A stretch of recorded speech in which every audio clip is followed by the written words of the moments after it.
So it's not only just essentially a chess game here with our lives, uh, it explicitly is a chess game. The only ones who are privy to and understand this from an early age are the ones who are the immutable actual players.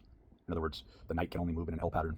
The rook can only move um, forward and sideways, and the bishop can only move diagonally, and so forth.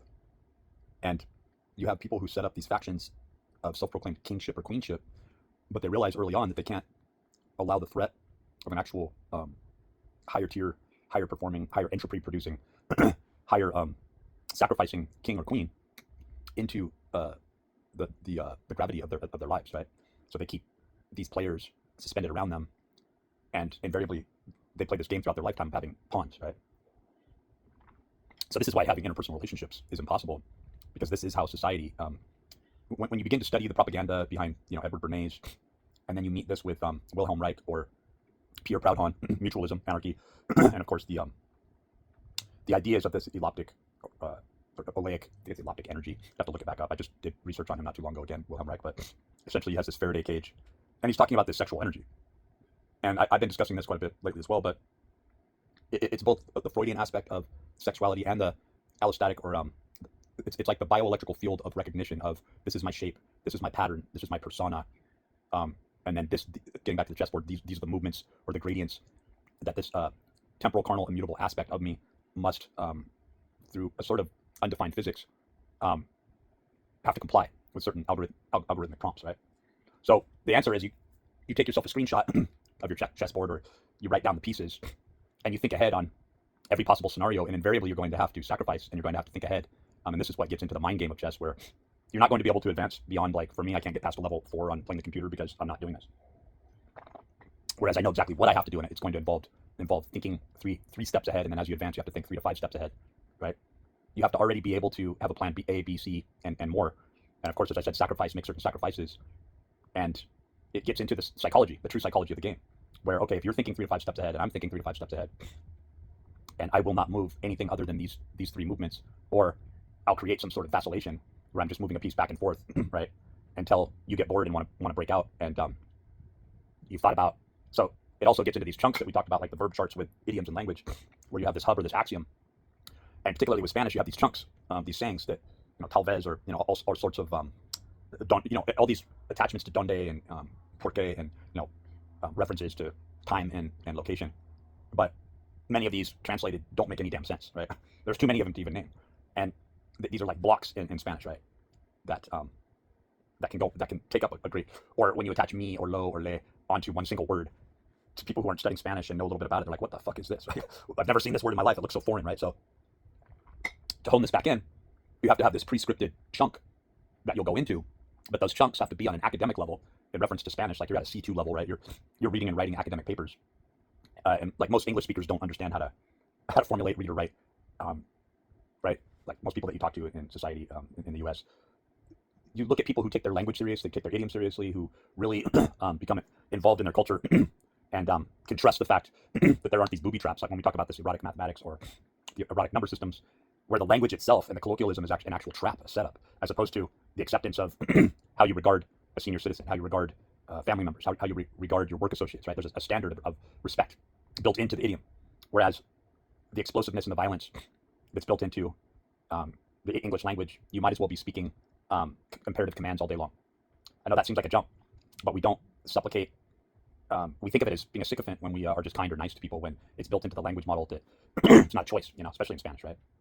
But you could argue and say that the very language model is an expression of a slave class. I'm not saying that, but I'm saying that you have built into and that's why perhaps in different areas of the world, there's a huge disparate difference, so much so that many Spanish speakers can't even understand what the hell's being said. It's not just vosotros, but like in Spain, or, this sort of Iberian Peninsula Spanish, French that's being spoken, but broken up into barrios and pocketed regions where it's used as like I said, a disparate mechanism to separate people, thoughts, and ideas through desperation. Colloquial mechanisms, lack of education. There has to be the gravity of the absence of, like a gravity well, the absence of a body, where there must be a body, right? And so when you get into IQ tests, it's looking at, it's understanding how to use the process of elimination and to seek out that one answer out of the potential 4 that just doesn't belong the most. And the same thing holds true with language, right? Where you can sort of fit certain words like kudar, right? where it's like rest, or even we'll meet you there, or right. You have this word that can be used transitionally in many different contexts in many different ways, and through laziness, it's allowed and becomes an aspect, and then eventually is written into these dictionaries of these idioms of these languages, to where it's okay to strip or bleach the very meaning and the true origin of the expression, to where it's just an imperative command. It's just what I want now, and so you're supposed to learn early on that you have the same number of pieces, but we don't. We're not told that we're in a war. We're not told that social caste and social class systems, handicaps, physical handicaps, mental handicaps, grief and loss, that all of these traits are going to be set up as obstacles in an extremely asymmetrical, unipolar way to favor certain people. And then what you see is that the people that are favored are the very ones who are just following a syllogistic pattern, and they might as well be cybernetic organisms. When I talk about cybernetic organisms, I just wanted to use this as an example where I'm saying, look, you have a certain characteristic, a persona, if you will, that's being directly influenced through things. People don't like to believe in horoscope. They don't like to believe in the zodiacal aspects of astronomy, and that is essentially what astrology and astronomy are part and parcel the same. It's talking about the energetics and the movements, and how, like in the idiom of Spanish, it begins with the yo, right? The yo form of I am, I'm me, or sir, to be, right? I am me. So let's establish that, and now let's work our way out into there's you, and and then there's he, she, it. When you get into the formal ustedes, and then you've got the we, the nosotros, right? And then again, you could add in vasotros and go off on a tangent there. And then you have the they, them all, right? And then you have the past, present, the future, the conditional, the subjunctive, the imperative commands, and the chart goes on, actually. So when we get into this, when you have immutable signs, immutable characters that are mixed in with exotic flavors, there's always this energetic ramification of, well, if you tweak this little bit of the Wi-Fi, this is what you're going to get. This is the kind of bandwidth that you're going to get out of this. Or if you change this harmonic over here, where you're going to have to equally challenge that, or mediate, or create this sort of harmonic equilibrium, even if it's like this sort of horror sound that's put in movies where you're hitting a flat or a sharp at an odd time, but then through this the musical signature, you're going to add it in at a certain time to where somehow that makes sense, right? Somehow it's off key, So I've been looking up that what is it, the Slavic Zizek, Slava Zizek, I think it is, or I think I'm pronouncing it wrong, but he does the Pervert's Guide to Cinema. Very compelling, because he's able to stay on the fringe without going all too philosophical, but he's also doing a deep dive into the psychoanalytic aspects of this. Like, what's it really saying? What are the symbols displaying, right? So it really helps people to not feel like they're going off the rails when they're starting to think about, like, behold the sign, or looking at symbols and sigils and realizing this is an expression. This is in itself an idiom. This one character could be backward engineered, right, to the point where an entire language model and a whole culture could be stored within a symbol, right, or a sigil. And again, you get into this chess-like thought process where you not only have to be able to think syllogistically like the common people, right, and the smarter sort of common people, the people who can trade and barter and score and run the farm on every level, and take the animals to slaughter and take them to trade if need be, right? That there's a level of proficiency to navigate through a society, through a culture, through a world. But to also, at the same time, be able to sort of go through this multi-spherical juggling spinning act, like plate spinning almost in your mind, where you have people who have done this by rote at a young age and are predisposed to being able to think this way. And they're essentially like hibernating computers. They're going about the actions through their day. They're working their ass off. But in the back of their mind, they're able to cultivate and focus on specific skills with or without having a central core system of principles, right? What I recognized years ago was exactly this, where it's like, how in the heck would somebody even have the drive or the motivation to learn things that seem completely separate and disparate from one another, right? And in other words, like this whole adage of supposing truth is a woman or be a woman, right? Where you look at this and you go, well, she's, from Nietzsche's take, she's living for woman's kind. She's going about all the traits, all the attributes, all of the processes, knowing that if she does these things, flirts a little bit, winks maybe, shows a little cleavage or whatever she's got to sort of barter in order to steal and stave off time, that if she does things appropriately, she or somebody behind her can go in and take all the boons and the loot from somebody that they've already justified doesn't deserve it as much as them, or that they're in this chess game, and the chess game is, and we are these pieces, so this is war, right? And that they're going to go in every single game directly for the king's throat, right? And they know that the faster they go about doing this, and the more brutal that they are in their thought process, and the more aggressive they are, but at the same time there has to be this nuance and this subtlety where you have to sort of play stupid, So you get into the Joker, you get into the Fool, and this does get right back into the tarot, right? Including death really representing the resetting of a life, right?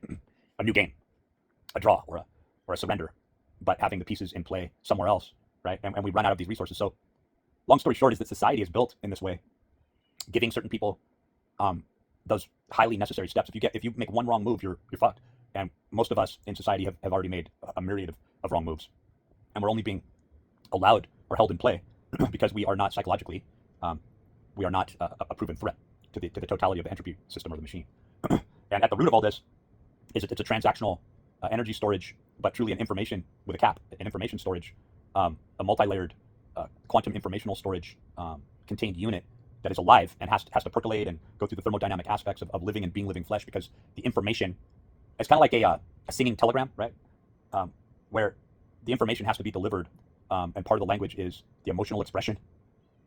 The telegram singer actually oftentimes would commit suicide as part of the language model, right? You're talking about this sort of apoptosis that a lot of writers and a lot of philosophers have played with, but we always think past this. It's easy for us to think about this on a chessboard or a game, or to think about this from the scientific method, like these are just arbitrary numbers, like data sets, or this is just a single-celled organism.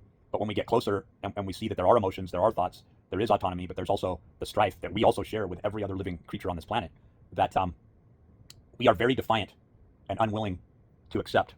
And perhaps this is part of the programming, that we work as a legion, that we work as a horde, that we're, I wouldn't say jumping to a hive mentality would be like the appropriate word, but as a collective, when you take this seriously and you go, we're going to have to come with bigger guns. Well, how are we going to do that? And it's like, well, how about if you amass an army based on these zodiacal readings, where you are literally setting up people by the thousands that are meeting the true physics of universal demand, right? Where you're actually looking at and recognizing the ether, and the plasma around you and the energetics, as to say you're not even, you would never put this particular type of player or this persona or character type of the zodiac at this geographical line at this specific time, or at this specific time cycle.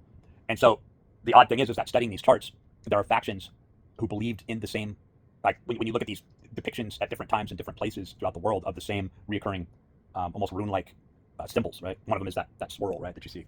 Others would be like wave patterns. And your interpretation to that language model reflects really what you think, or think that the people that use this language meant on a deeper, more intrinsic, fundamental level. And what we find is that even if you're thinking, getting back to Spanish, even if you're at a A1 level, but you've been studying for a couple months, I think I'm 4.5 months in already, and I'm just brushing up against B1. But you've got an interchangeability where the A's, the B's, and the C's, C1, C2, B1, B2, A1, A2, can all communicate with one another on a very superficial scale, that is, to go about their needs. But there's the one who's prospering is the one who knows the A2, which the only way that they would know that is if other people were kept back from the idiom, from the language model. And even though somebody who's speaking on a C2 level is still speaking Spanish, the A1 or the A2 or even the B1 doesn't understand what the fuck they're saying, right? So it gets into this idiomatic exclusivity of a class system that is using language from this machinating perspective. And then they go as far as, like John Dee, to create codes and ciphers, and even more so, their own hybrid languages, so that they can have the advantage, right? And it's not long before codes are cracked, languages are understood, secrets are sold. The artifice of that past community topples down, while the king scampers away and says, I'm just sitting on the throne until God's return. I don't know what you're talking about. But even that pope that sits on the Roman, sits as the acting god of the moment, only temporarily, right? Only here temporarily, even though it's been going on 2,000 years here that you've been occupying the status of the state. And that you would put into operational awareness the Knights of Malta, and really probably work underground, right? With this sort of black pope, and they even say there's other popes beyond this, that we are, on the surface, these A1, A2 communicators and thinkers. Even with our science, even with our Thunderbolt project and our electric universe, even with our Michael Levins and our Michael Tessarians, we're still only, the communication is on such a thin level that we're not able to understand operationally what's being cost, what this is costing us, what this is. We are essentially Animal Farm, right? That's a very good description of what's going on here.